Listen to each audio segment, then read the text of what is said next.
आज मैं समझता हूं कि अपने जो रोहेला परिवार के लोग और राजपूत समाज के जो लोग यहाँ बैठे हैं, निश्चित रूप से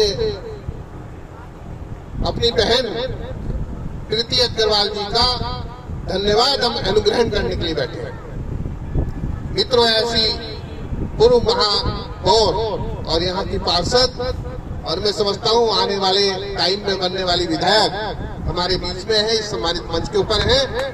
और जिस कार्यक्रम के निमित्त हम बैठे हैं कि अपने महाराजा रणवीर सिंह जी का आज हमने पार्क का अनावरण किया, ये भारत के इतिहास में हमेशा हमेशा याद रखने वाला एक विषय रहेगा। और न जाने कितनी हिंदुस्तान की पत्रिकाओं में, कितने भी समाचार पत्रों में ये समाचार छपेगा और पूरा रोहेला समाज पूरे देश भर से प्रीति जी का धन्यवाद करेगा। आने वाली ध्वनि और उससे निकलने वाली प्रतिध्वनि की आगाज उस तोप से निकले हुए गोले से भी ज्यादा होगी जो औरंगजेब के जमाने में रोहेलाओं ने पटकाए थे। मित्रों, मैं कहना चाहता हूं कि इसी मंच पर हमारे बीच में सम्मानित आदरणीय विधायक जी श्री दिलीप रावत जी हैं, जिन्होंने इस कार्यक्रम की शोभा बढ़ाई। इसी मंच पर अपने चौहान साहब हैं, जो राष्ट्रीय कर्मणी सभा के राष्ट्रीय उपाध्यक्ष हैं, वो इस कार्यक्रम की शोभा बढ़ा रहे हैं। और मित्रों, अपने पास में ही श्री पाल जी हैं, जो अपने किलेदार साहब है, पार्षद हैं। और मित्रों, अपने बीच में ही रविंदर रोहेला जी हैं। रविंदर रोहेला जी बहुत ही रोहेला समाज के लिए उत्कृष्ट कार्यकर्ता है। इन्होंने अपना विश्व रोहेला राजस्व, विश्व रोहेला समाज संघ बनाकर निश्चित रूप से समाज को एक दिशा देने का काम किया। और बहन अनिता जी जिसकी अध्यक्ष हैं और श्री रविंदर जी इसके संयोजक हैं।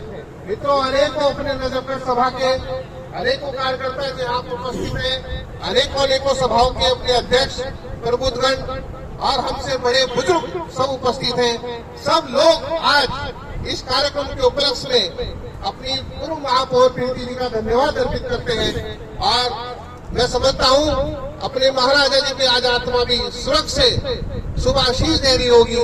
हम सब रोहेलाओं के प्रति भी, चलो रोहेलाओं के लिए अपने कार्यकर्ता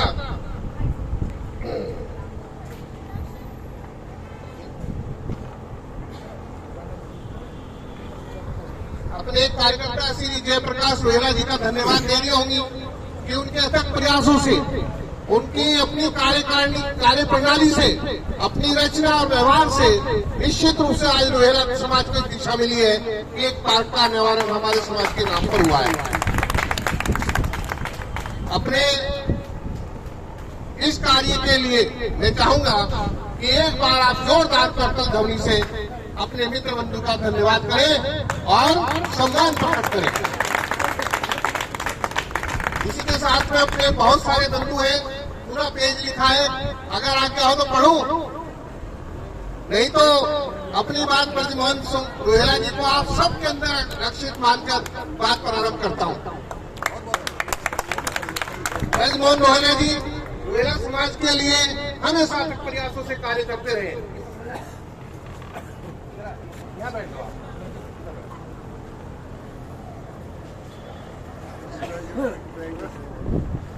ब्रजमोहन रोहेला जी, मैंने इसलिए एक नाम लिया अपने क्रांति के अंदर से कि आप बुजुर्ग भी हैं तो सभी बुजुर्ग यहाँ आ गए। आप युवा भी हैं कि युवाओं के साथ लगे रहते हैं तो युवा भी आ गए। आप महिलाओं के लिए शुभ आशीष और हम सबके लिए मार्गदर्शन और सबके लिए पथ प्रदर्शन का काम करते हैं। मित्रों, इसलिए मैंने सबको मान के आप सबका सम्मान अपने ब्रजमोहन रोहेला जी के रूप में किया। अब मैं अपनी बात को प्रारंभ करता हूँ, सभी वक्ताओं को बोलना है। मित्रों, एक समय ऐसा है कि जिस समय के अंदर हमें पिछले समय को सोचना है और अगले समय के संबंध में विचार करना है। इस घड़ी तक आने के लिए हमको अनेकों पथ चलकर छोटे छोटे कदम बढ़ाते हुए एक लंबा रास्ता तय कर हम यहाँ पहुंचे। लेकिन इस लंबे रास्ते का लंबाई बढ़ाने का काम उसे छोटा करना चाहिए था।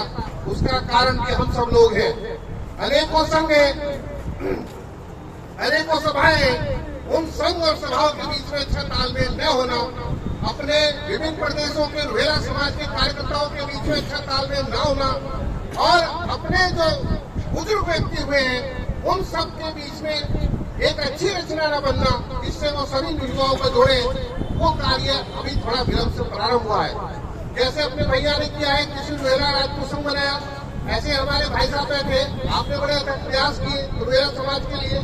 अनेकों कार्यकर्ताओं ने अब इस पीढ़ी को उठाया है कि हम सब मिलकर रुहेला समाज को मजबूत और आगे बढ़ाएं।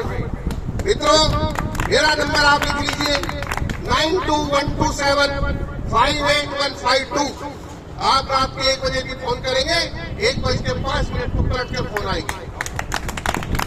और आप बताइए कौन अधिकारी काम नहीं करता, कहाँ आप लाइन पे खड़े हैं, कौन आपको लाइन से हटा रहा है, कौन आपको पीछे कर रहा है।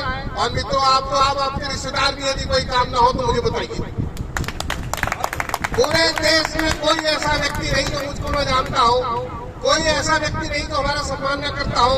और मैं आपकी गारंटी लेता हूँ कि कहीं ऐसा तो नहीं कि कोई काम हो सकता है, कोई नहीं हो सकता, लेकिन मित्रों आपके कागज को लाइन में सटाकर सबसे आगे करने की कुव्वत में रखता हूँ।